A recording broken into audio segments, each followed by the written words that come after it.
너희가 이 떡을 먹으며 이 잔을 마실 때마다 주의 죽으심을 그가 오실 때까지 전하는 것이니라. 그러므로 누구든지 주의 떡이나 잔을 합당하지 않게 먹고 마시는 자는 주의 몸과 피에 대하여 죄를 짓는 것이니라. 오늘은 서열의 문답 96번, 97번을 하고자 합니다. 지난 주에 우리가 세례에 대해서, 거룩한 예식은 예수님께서 정해주신 것 두 가지밖에 없습니다. 세례와 성찬 두 가지입니다. 지난주는 우리가 세례에 대해서 살펴보았기에 오늘은 성찬에 대해서 함께 살펴보고자 합니다. 자, 문제 96번입니다. 주의 성찬이 무엇입니까? 라고 물으면 답을 같이 읽겠습니다. 주의 성찬은 곧 성례이니 그리스도의 정하신 대로 떡과 포도주를 주며 받는 것으로 그 죽으심을 나타냅니다. 합당하게 받는 자들은 육체와 정욕으로 참여함이 아니요 믿음으로써 그의 몸과 피에 참여하여 자기의 신령하게 받은 양육과 은혜 중에서 장성함으로 그의 모든 효용을 받습니다. 그래서 다섯 가지를 쭉 풀어놨습니다. 먼저는 그리스도께서 정하신 예식이다. 두 번째는 예수님이 죽으심을 기념하는 것이다. 세 번째는 육체와 정욕으로 참여하는 것이 아니다. 네 번째로 믿음으로 몸과 피에 참여하는 것이다. 다섯 번째로 은혜 중에 장성하는 효력이 있다. 이것이 성찬의 기본 의미요 내용임을 말해주고 있습니다. 그러면 하나씩 살펴보도록 하겠습니다. 자, 그리스도께서 정하신 예식 어디에 나와 있습니까? 고린도전서 11장 23절 말씀입니다. 같이 한번 읽겠습니다. 내가 너희에게 전한 것은 주께 받은 것이니 곧 주 예수께서 잡히시던 밤에 떡을 가지사. 지금 사도 바울 선생께서 고린도 교회에 전하고 있는 이 내용은 누구로부터 받은 것이라? 주님께로부터 받은 것이라 라고 말합니다. 물론 사복음서에 다 증거하고 있습니다만 예수님께서 정하여 주신 그와 같은 예식입니다. 그래서 성찬은 거룩한 예식으로서 인간이 만들어 놓은 고안품이 아니라는 것, 고안에서 낸 그 어떤 것이 아니라는 것을 기억하셔야 됩니다. 반드시 우리 주 예수 그리스도께서 만드신 창시자로서 제정하신 그와 같은 제도요 관례임을 기억하셔야 됩니다. 그래서 가톨릭에서 성찬과 세례를 제외한 나머지 다섯 가지를 칠성례라 해서 지금도 지키고 있습니다만 우리는 이 나머지 다섯 가지, 두 가지를 제외한 나머지 다섯 가지는 예수님이 정한 것이 아니라 예수님의 행적을 보고 인간이 고안하여 만들어낸 것이기에 우리는 거부합니다. 그래서 반드시 거룩한 예식은 두 가지밖에 없습니다. 그 다음에 두 번째로 성찬의 본질적인 의미가 무엇입니까? 뭐죠? 예수님의 죽으심을 기념하는 겁니다. 이 성찬의 본질의 의미는 고린도전서 11장 25절에서 26절 말씀 같이 읽겠습니다.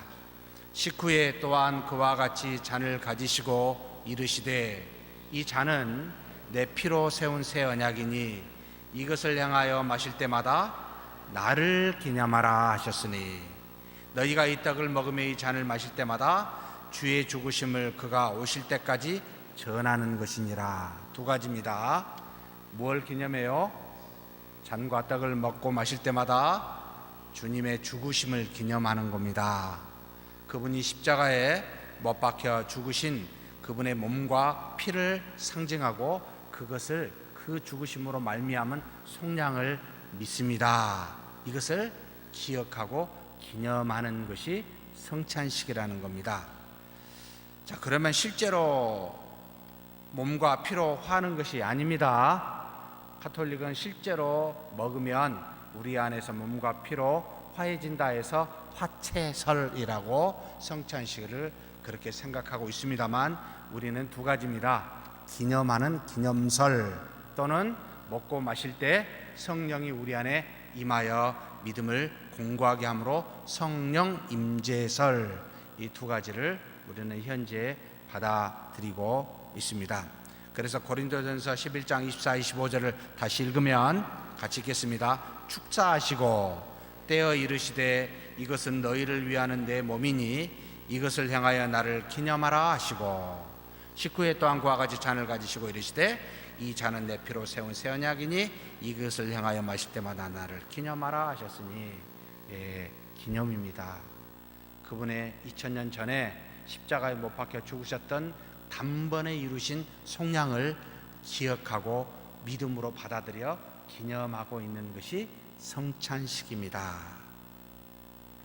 그래서 이것은 우리에게 구원받은 자로서 구원의 모습이 나타나는 일종의 보증인데, 하나님 편에서는 사랑과 은혜를 주었음을, 그리고 우리 편에서는 그것을 믿음으로 받아들임을, 그래서 성찬식에 참여하게 됩니다. 상호간의 의무와 모든 어떤 일들이 다 이루어졌으므로 서로 보증하고 확증하고 있는 것이 바로 이 성찬식의 의미가 되겠습니다. 하나님은 아들 예수 그리스도를 보내주신 사랑과 우리 주 예수 그리스도는 아무 죄도 짓지 않았는데 우리를 위하여 죽으시는 그 은혜를 우리에게 주었다라고 하는 그 은혜의 언약을 성취했다라고 하는 그와 같은 것을 제시하였고, 우리는 그렇습니다, 믿음으로 그걸 받아들입니다 라고 참여하며 이와 같은 보증, 확증하는 일이 바로 성찬식이 되겠습니다. 지난주에 다 그렇게 참여하셨지요? 네, 그랬으리라고 믿습니다. 그리스도를 죽으심을 통해 죄사함을 받은 자로서 성찬을 통해 십자가의 죽으심과 부활의 의미를 되새기고, 이 식을 통해 신자의 정체성을 하나님과 성도들 앞에서 드러내어 확증하는 것이 성찬식입니다. 그래서 무슨 신비한 다른 것을 생각하시면 아니 됩니다. 자, 그렇다면 참여하는 자의 자세, 먼저 무엇과 무엇이 없어야 돼요? 육체와 정욕으로 참여하는 것이 없어야 됩니다. 아니 됩니다. 고린도전서 11장 27절 말씀 같이 읽겠습니다. 그러므로 누구든지 주의 떡이나 잔을 합당치 않게 먹고 마시는 자는 주의 몸과 피에 대하여 죄를 짓는 것이니라. 합당치 않게 먹고 마시는 것 무엇입니까? 바로 참여할 수 있는 자는 반드시 어떤 사람이어야 되겠습니까? 그리스도의 속량을 받아들여 믿고 있는 신자여야 됩니다. 그래서 신자는 일어서서 이것을 드십시오라고 말하는 대신 무엇을 말하죠? 어떤 사람의 성찬에 참여할 수 있습니다라고 이야기합니까? 세례교인. 세례는 믿는 자의 외적 증표입니다. 제가 한번 물어봤으면 좋겠습니다. 항상 이 두 가지가 같이 가는데, 보이지 않는 내적 역사와 눈에 보이는 외적 증거 또는 상징, 증표라는 말을 쓰는데 굉장히 이런 게 많습니다. 하나님은 보일까요? 보이지 않을까요? 보이지 않습니다. 그런데 외적으로 증표 또는 증거 또는 상징이 보이도록 나타나 있습니다. 어디에 있습니까? 하나님이 안 보이는데 느끼고 만질 수 있도록 무언가 하나님을 알 수 있도록 눈에 보이게 나타난 외적 증거가 있습니다. 뭐지요? 네, 우리 찬양대에서 무슨 소리가 났는데 다 고개를 숙이십니까? 왜? 뭐죠? 하나님이 만드신 게 뭐예요? 하나님이 만드신 것이 만물이잖아요. 말씀으로 만드셨습니다. 또 하나님이 만물 중에 가장 마지막에 뭘 만들었죠? 하나님의 형상을 따라 우리 사람을 만들었습니다. 눈에 보이는 만물과 눈에 보이는 우리 하나님의 형상을, 하나님을 닮은 우리에게 하나님의 외적 증거들이 숨어 있습니다. 그래서 가만히 살피면 하나님이 만드신 만물 속에 뭘 보고 느낄까요? 주여, 제가 한 수십 번은 이야기했을 거라고 보이는데 로마서 1장 10절 말씀이죠. 만물 속에는 뭐가 있어요? 영원한 신성과 능력이 그 안에 있어 라고 표현합니다. 하나님이 뭔가 그 안에 담지해 놓은 하나님의 어떤 것이 있습니다. 보고 알 수 있도록. 사람도 뭔가 있습니다. 가장 만물 중에 하나님을 닮아 있습니다. 그래서 세상에 가장 아름다운 것은 뭔지 아십니까? 사람이지요. 근데 사람을 만나면 아름다워서 황홀해야 되는데 머리가 찌끈거립니다. 왜 그렇습니까? 원래 타락하기 이전의 사람은 안 그랬는데 지금은 부패하여 거짓말을 너무 잘해요. 말을 너무 안 들어요. 하나님의 뜻을 너무나 안 듣고 자기 생각대로 해요. 머리 아파 버렸어요. 근데 원래는 가장 하나님을 닮아 있습니다. 보이지 않는 하나님을 보이도록 하나님께서 만들어 놓으신 조치입니다. 지혜는 보이지 않는데 무엇으로 증거됩니까? 성경을 열심히 읽은 분은 지혜의 상징이 뭐지요? 잠언에 혹시 그와 같은 유사한 표현이 있습니다. 저분은 지혜롭다.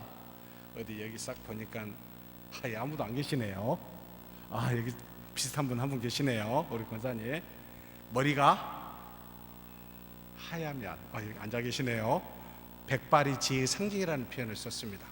연세가 있으면 세상의 원리, 하나님이 정한 원리가 있어 그것을 깨닫기에 상징적으로 표현하고 있습니다. 자, 그러면 성령은 보이시지 않는데 외적으로 상징적으로 나타난 게 뭘까요? 성령이 눈에 보이게 준 게 있습니다. 우리한테 이것이 곧 성령이다, 이것을 알아라 라고 준 게 뭘까요? 답이 즉각 안 나오니 제가 정말 성령이 뭘 하셨어요? 감동으로 뭘 하셨어요? 이게 있습니다. 눈에 보입니까? 안 보입니까? 사람이 알 수 있도록 인간의 언어로 성령의 감동으로 알려주셨습니다. 지금 이 말씀이 외적 증거로 성령의 하나님의 상징을 보여주고 있습니다. 그러면 또 성령의 하나님이 이것 말고, 이거 객관적인데 주관적으로 우리 안에 계시잖아요. 안에 계신 것을 무엇으로 아시죠? 어떻게 하세요? 주여, 답이 계속 안 나. 성령이 우리 안에 있으면 우리한테 뭘 줬습니까? 성령의 선물이 뭐죠? 믿음입니다. 믿음. 예수님을 믿고 하나님을 아버지라 믿게 하는 여러분 믿음입니다. 믿음도 잘 안 보일 때가 있어요. 그러면 이 믿음이 또 분명하게 나타납니다. 무엇으로 나타날까요? 예? 무엇으로 나타납니까? 믿음은 반드시 하나님의 말씀을 지키도록, 십계명을 지키도록. 십계명을 두 개로 요약하면 뭐죠? 하나님을 사랑하고 이웃을 사랑하는 것으로. 그러면 믿음이 외적 증표로 나타나는 건 사랑이구나. 믿음이 있습니까? 없습니까는 안에 있는 믿음이 밖으로 표현한 게 사랑입니다. 그래서 사랑이 충만한 사람은 저분이 믿음이 충만하구나 라는 걸 깨닫게 하도록 우리에게, 우리가 아직 연약해서 하나님이 아니니까 드러나게 했습니다. 여러분, 마음의 감사는 무엇으로 표출이 될까요? 너무 하나님이 감사해요. 무엇으로 표출이 돼요? 예? 무엇으로 표출이 됩니까? 안 해보셨습니까? 감사하면 어떻게 돼요? 두 가지로 나타납니다. 갇히기도 하고 다를 수도 있습니다만, 무엇과 뭐죠? 찬송과 기도, 사실 같은 말입니다. 안에 있는 것이 밖으로 표출하여 증거하는 겁니다. 그래서 영과 몸이라는 본질과 본질을 담고 있는 그릇이라는 말로 표현하여 우리는 하나님의 살아계심을 밖으로 표현할 수 있도록 했지만, 그 밖으로 표현한 것이 어떠냐에 따라 안에 있는 본질을, 그 분량을, 척도를 가늠할 수 있게 했습니다. 그래서 뭘 보고 알아요? 열매를 보고 안다라는 말은 그와 같습니다. 그렇다면 이 말씀이, 거룩한 말씀이 눈에 보이게 외적으로 나타난 게 뭘까요? 이것도 제가 여러 번 말씀을 드린 것 같습니다. 거룩한 예식일을 말합니다. 하나님의 말씀이 이렇게 있습니다만, 이 말씀을 그림으로 그리고 만질 수 있도록 하는 것은 거룩한 예식에 전부 함축되어 있습니다. 세례와 성찬입니다. 굉장히 그래서 중요합니다. 그게 없으면, 마치 외적인 증표가 안 보이면 우리는 없게 생각을 해요. 본질이 있는데. 다시 한번 묻죠. 태양이 있으면 어떻게 합니까? 예? 태양이 있습니까, 없습니까? 어떻게 하세요? 혹시 태양을 쳐다볼 수 있으신 분? 못 쳐다봅니다. 하도 반짝여서. 태양에서 나오는 뭐가 있기 때문에? 빛이 있기 때문에 그렇습니다. 이것이 본질과 본질에서 나타나는 외적 증거, 상징을 말합니다. 이런 표현을 굉장히 잘한 게 어거스틴이었습니다. 우리 믿음은 반드시 뭔가 열매 맺게 되어 있습니다. 자, 하나님의 나라는 안 보입니다. 눈에 보이게 외적 증거로 나타나는 게 뭘까요? 어딜까요? 무엇일까요? 여기 교회입니다. 교회의 모습 안에는 우리가 뭐라고 부르죠? 참 이거 좀 우리가 구현했으면 좋겠습니다만, 명칭을 뭐라고 불러야 됩니까? 권사님, 장로님, 집사님 말고 본질적인 명칭이 하나 있습니다. 형제님, 좋아. 자매님, 좋아. 가족이에요. 여러분, 그냥 부르는 게 아니에요. 나중에 가서 그렇게 부르기 때문에 지금 여기서 외적으로 증거하고 나타나고 있습니다. 전부 모든 원리가 그렇게 되어 있습니다. 그래서 굉장히 외적 증표는 내적 역사 본질의 표현이기 때문에 굉장히 중요합니다.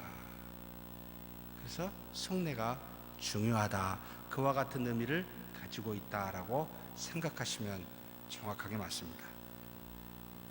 자, 그러면 다시 넘어가겠습니다. 참여하는 자의 자세, 육체와 정욕으로 참여해서는 아니 됩니다. 누구든지, 고린도전서 11장 27절 말씀 읽겠습니다. 그러므로 누구든지 주의 떡이나 잔을 합당치 않게 먹고 마시는 자는 주의 몸과 피에 대하여 죄를 짓는 것이니라. 참여하는 자는 반드시 신자여야 됩니다. 자, 성례는 외적 표지이기 때문에 바른 형식이 필요하지만 형식에 붙잡혀서 내적 본질을 훼손하거나 성령의 역사를 회방하면 외적인 것이 문제가 됩니다. 왜냐하면 외적인 증표는 내적인 것의 리플렉션이에요. 반사를 하고 있는 거예요. 그런데 외적인 것이 본질이 되고 내적인 것이 오히려 그 어떤 수단으로 바뀌게 되면 굉장히 곤란합니다.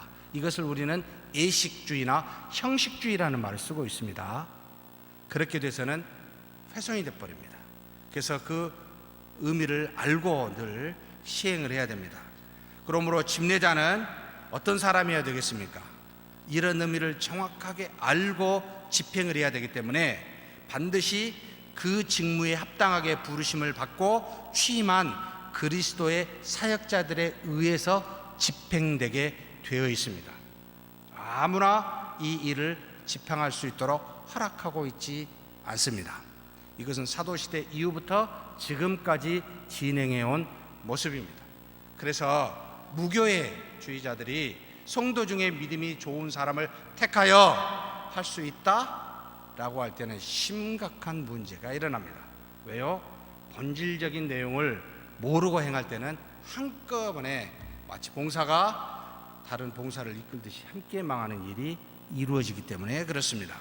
그리고 집례자는 반드시 직무의 부르심을 받은 그리스도의 사역자들이어야 되고, 참여자는 반드시 누구여야 돼요? 그리스도를 믿는 신자들이어야 됩니다. 자, 그렇다면 성찬의 요소도 굉장히 중요합니다. 본질을 정확하게 표현해야 되기 때문에 적어도 한 4가지는 꼭 들어가야 됩니다. 첫 번째, 성찬에서는 성찬에 대한 의미를 반드시 설명해 주어야 믿음이 연약한 자가 바르게 참여할 수 있으므로 이와 같은 요소를 지금까지 말씀을 통해서나 이거 설명을 통해서 반드시 미리 알려주어 시작을 해야 됩니다. 두 번째로 예수님이 했던 방식입니다. 축사를 했습니다. 축사의 의미는 이 실질적으로 그냥 포도주요 그냥 떡이나 빵인데, 이것은 단순히 우리가 먹고 마시는 포도주나 떡이 아니라 이것을 통하여 그리스도의 피와 살을 함께 상징적으로 의미하고 있음을 하나님 앞에 축사함으로 그때부터 믿음으로 이걸 받아들입니다 라고 하는 어떤 선포요, 어떤 집례자로서 그 의미를 정확하게 알려주는 그 기도가 반드시 따라야 됩니다. 그래서 설명이 따라야 되고 반드시 잔과 그 다음에 떡에 대해서 축사가 있어야 되고, 세 번째로 뭐합니까? 모든 사람, 신자가 참여할 수 있도록 분장과 분병이 이루어져야 되고, 그리고 이에 대해서 하나님의 은혜와 성령의 역사에 대해서 네 번째로 감사의 기도가 있어야 됩니다. 이게 현재 기독교 교회의 역사 안에서 유지되어 지켜온 4가지 필수적인 요소입니다. 더 할 수도 있지만 빼서는 안 돼요, 이 4가지 요소에 대해서. 그래서 지금까지 그렇게 지켜왔습니다. 그러면 다시 외적인 표시로서 무엇과 무엇을 쓰지요? 포도주와 떡을 씁니다. 자, 포도주가 아닌 빨간 것, 포도나무에서 나오지 않는 것도 있습니다. 뭐가 있죠? 딸기는 빨간 칩이요? 모르겠네요. 이건 좀 아닌 것 같고, 빨간 칩이 나온 게 뭐 있죠? 캔버리? 뭡니까? 그 크랜버리인가요? 포도 말고 다른 거 하면 안 될까요? 될까요? 빨가면 되잖아요. 피를 상징하니까. 우리가 일반적으로 이 부분을 이야기할 때 이렇게 그냥 이야기합니다. 순수하게 포도나무에서 난 것이라고 표현을 합니다. 왜냐하면 누가복음 22장 18절의 말씀을 근거하고 있습니다. 같이 한번 읽겠습니다. 내가 너희에게 이르노니 내가 이제부터 하나님의 나라가 임할 때까지 무엇에서 난 것을 다시 마시지 아니하시리라?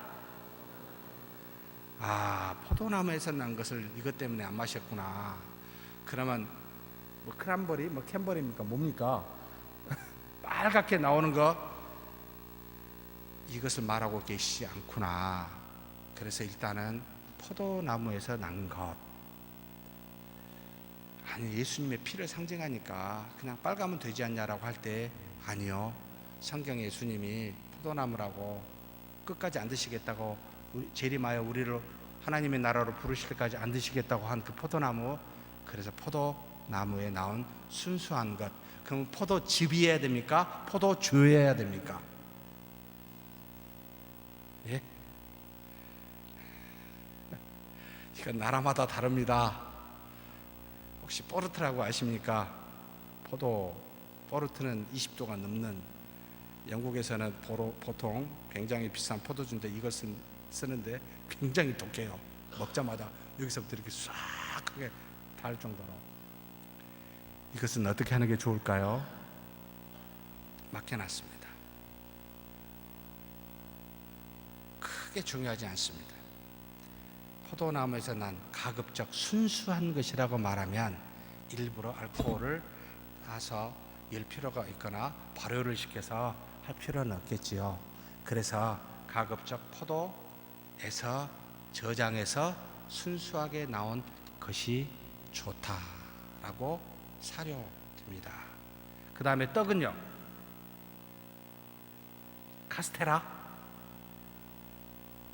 조금 걸립니다. 저는 보통 떡도 하얀, 순수하게 하얀 떡이든 빵이든 상관없다. 다만 무엇을 첨가하지 않는 순수한 하얀 것이라고 표현하는 게 가장 좋을 듯 싶습니다. 뭔가 색깔이 있으면 볼 때 이거 살 같지 않는데 이 생각을 할 거 아니에요. 마치 포도도 빨간색이 아니고 다른 이거 포도주 덕이 안 되잖아요. 그래서 순수하게 포도에서 난 것과 순수하게 하얀 것에서 나온 떡이 좋다라고 이렇게 해석하는 것이 가장 덕스럽습니다. 왜 그렇습니까? 상징은 무엇을 말하니까?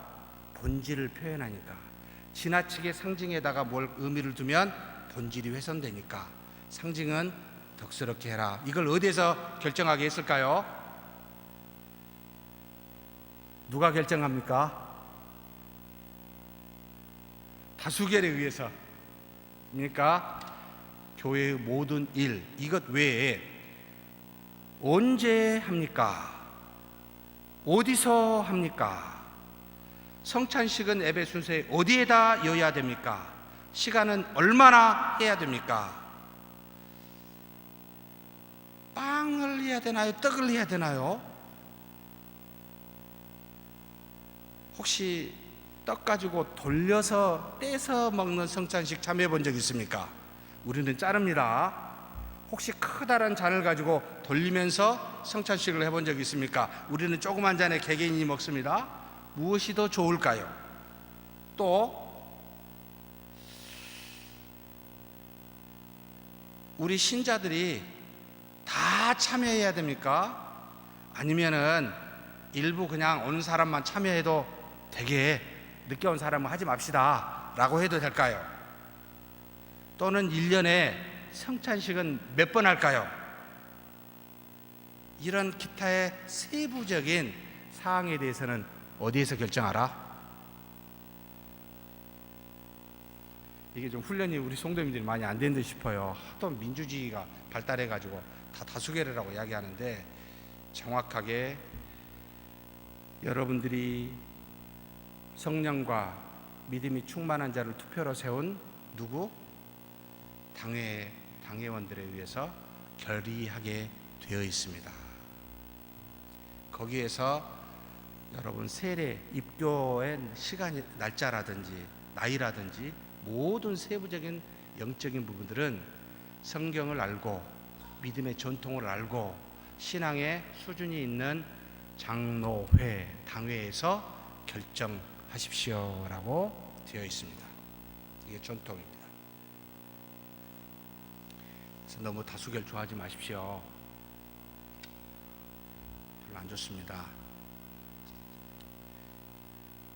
자, 그러면 인위적인 것에 의해서 훼손되지 않아야 되는데, 적절한 집례자가 아닌 경우, 적절한 참여자가 아닌 경우, 일부만 참여케 하는 경우, 그 다음에 주님의 피와 살을 기념한 것이 아니라 성찬식이 아니라 식사로 생각하는 경우, 성찬을 교육으로 생각해서 예찬으로 대체하는 경우, 성찬 이후에 남은 포도주와 떡을 인위적으로 처리하는 경우, 떡이나 잔만 둘 중에 하나만 취해도 된다고 하는 경우는 전부 다 인위적인 것으로 간주하여 교회 전통에서 이것을 배척해 왔습니다.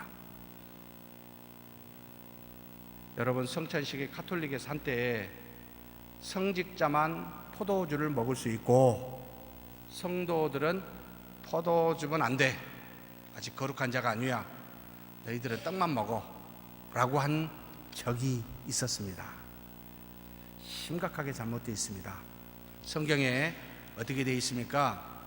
고린도전서 11장 28절에 사람이 자기를 살피고 그 후에야 무엇과 무엇을 하라고요? 떡만 먹고 잔은 마시지 말라가 아니고 떡을 먹고 잔을 마실지니라 라고 하였기에 누구든지 신자는 두 가지를 다 해야 됩니다. 그래서 그와 같이 모든 것은 인위적으로 하지 않는 것이 필요합니다.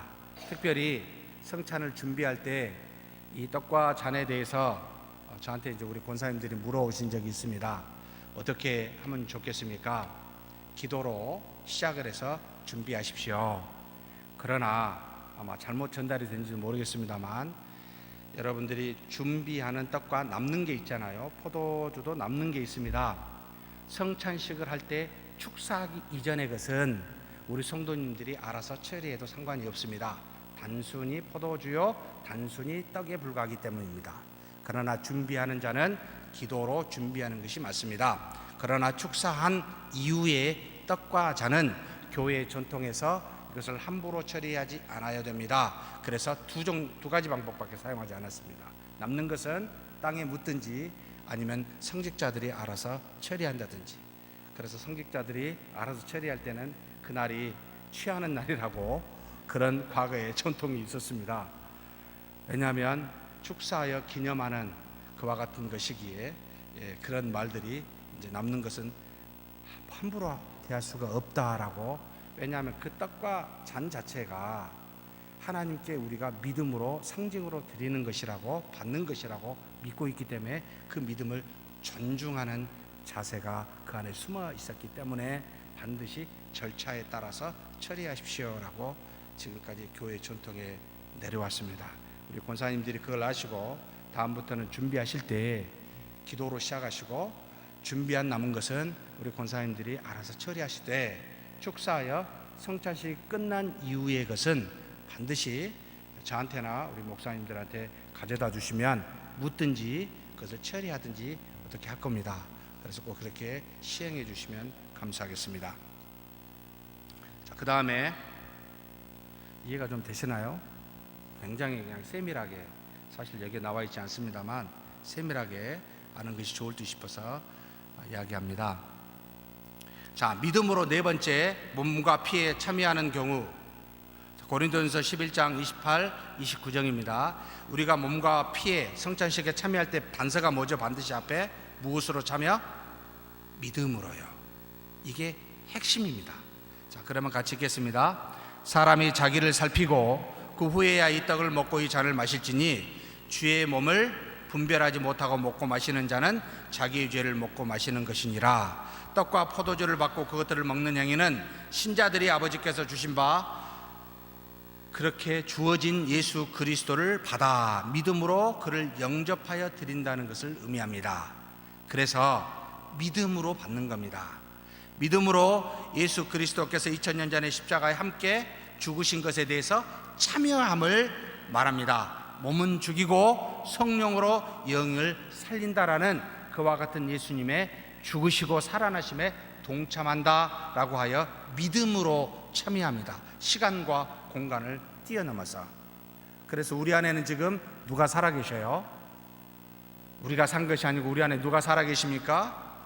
예수 그리스도께서 사신 것이라. 갈라디아서 2장 20절의 말씀이죠. 그리고 로마서 6장 6절에서 10절의 말씀입니다. 같이 한번 읽겠습니다.